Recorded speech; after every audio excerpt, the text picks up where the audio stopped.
Hello, I'm Paul Michelman, Director of Content for Harvard Business Digital, and our guest today is Kevin Coyne, founder of the executive counseling firm, Coyne Partners. Kevin is also the co-author of the upcoming Harvard Business Review article, Breakthrough Thinking from Inside the Box. Kevin, thanks for joining the program. Thank you for having me. Okay, our mission for today is to help our audience understand what it takes to generate truly breakthrough ideas within their organization without using traditional brainstorming processes. For instance, Kevin, you used the phrase thinking inside the box in the title of your HBR article, but I thought we were supposed to think outside the box. Well, it's not that thinking outside the box is bad. It's just simply if you throw the phrase think outside the box, there's too many different ways people can think outside the box. Should they make the product more expensive or less? Should they make it larger or smaller? Should they spend money making it prettier, or should they spend money making it more rugged? Should they spend money on making it more maintenance-proof, or how does it fit with other products? There's so many ways that what actually happens is when you tell people just think outside the box, they kind of ricochet off the walls. One guy gives one idea, one guy gives a completely disjoint idea, a third guy gives a third idea, and they never build on each other, and then they shut down because they don't know whether the first idea is the one they should build on or the second or the third. So all this does is it lets them think outside the box, but by giving them other boxes to think in, so long as their other boxes are different, they can focus their thoughts. And so that's what your research is all about, providing a structure that encourages a new kind of idea development. Yeah, exactly. So in your article, you developed a list of 21 questions. We actually developed 250 questions, but we only selected 21 just as examples. Okay, so now let's winnow down that. Now that 250 has been to 21, let's winnow it down to even fewer for the purposes of this discussion. So we selected a handful of questions that we thought were particularly interesting, and what I'd like to do is throw those questions at you and have you explain their importance and maybe give us some examples to help bring them to life. Okay, sounds good. Okay, so here we go. Question 1. Who uses our product in ways we never expected or intended? This was actually one where we had some real-life examples that we were able to develop the question from. So if you ask yourself, how did the car makers ever come up with SUVs? Well, the answer is Land Rovers. People were buying Land Rovers and then never taking them out into the wilderness. And some of the car makers said, you know, what on earth are these people doing? And that's how they discovered the need for a larger box, more rugged car, but not necessarily for people who'd take them out into the wilderness. Same thing with mountain bikes. There was a subset of users who were just tearing the daylights out of bicycles. And when the bicycle companies asked, what are these people doing? They were riding them down mountains. And so developing a special bike that was more rugged to be able to handle the mountains led to mountain bikes. So are there risks if you look at kind of extreme users of a product that you're going to focus too much on one user group as opposed to the people who are using your product, quote, normally? Sure. I mean, you can always find somebody who uses it in ways that nobody else would ever want to. Obviously, what you're looking for are those people who are augmenting it, and they seem to represent the front end of a larger group who might want to augment it the same way. Same thing was true, by the way, in PCs.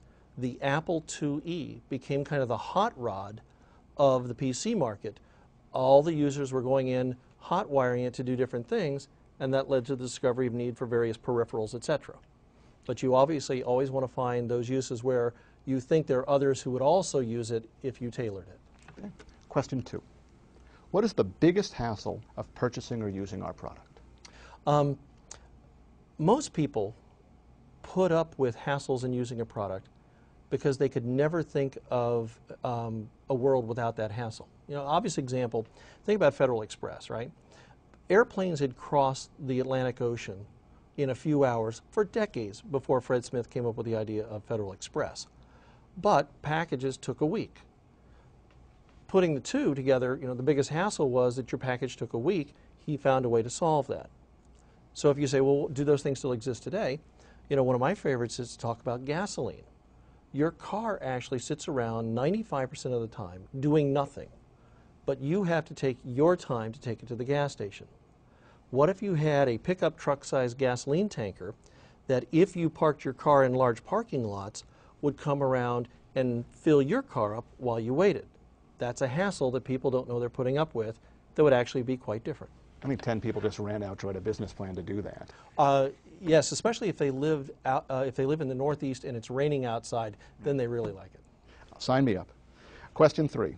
Which customers could be more major users if only we could remove one specific barrier we've never removed before? I don't know if this is a perfect answer to that one, but a real answer that came out of some killer idea work is the forever stamp.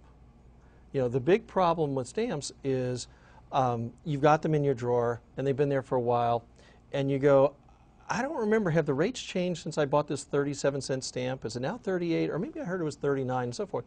And you never use the stamp.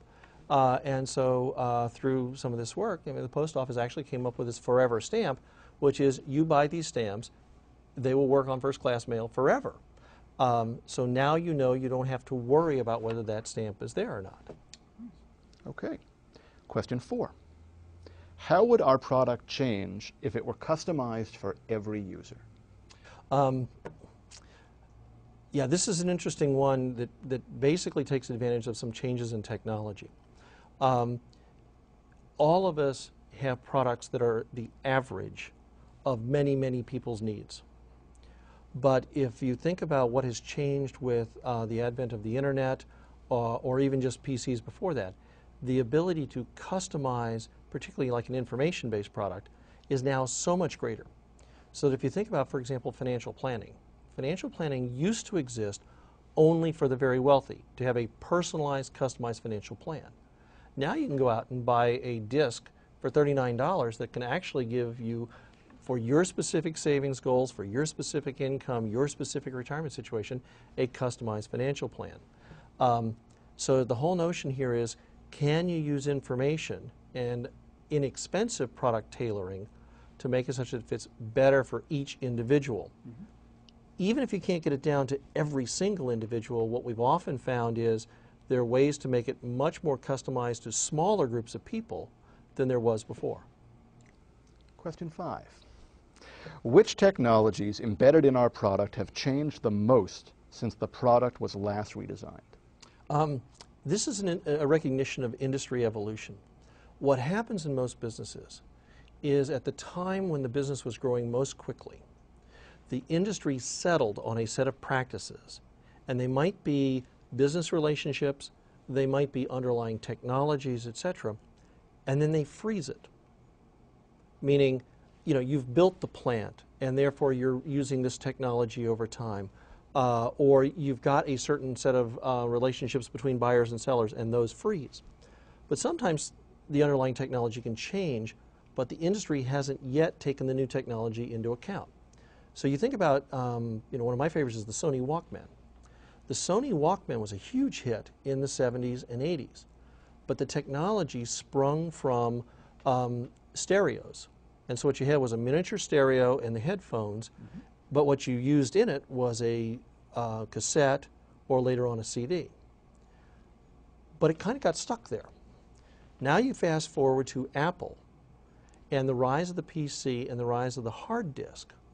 So the underlying technology for audio changes to the hard disk, and you have Apple essentially reinvent in the 2000s the same product as was a huge hit in the 70s and 80s, but they do it off of a hard disk technology so the device can get even smaller and more stable.